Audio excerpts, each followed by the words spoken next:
Okay, so here we are, kind of nearing the end of this. Sun's out over my right side, so it's hard to see a little bit. So, plotter's installed temporarily. I just got some screws that hold it in place. I just plugged everything in. I literally used all the same wires with the exception of removing the videos, which we didn't need, and adding another network. MEU 183 power, MEU 2000, 2 network ports, one for the GSD24 and one for the XD3 radar.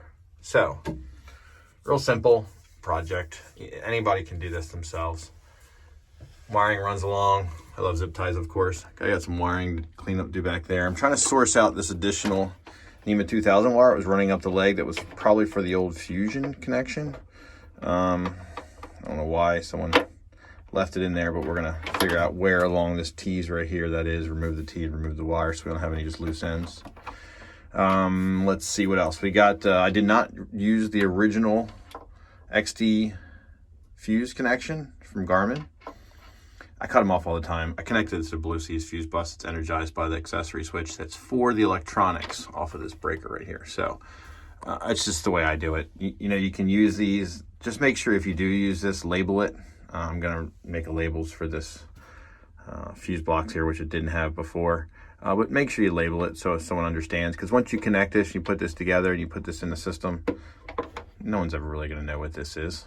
You're gonna have to try to figure that out. So make sure you put a label on if you do use the inline fuse holders like this.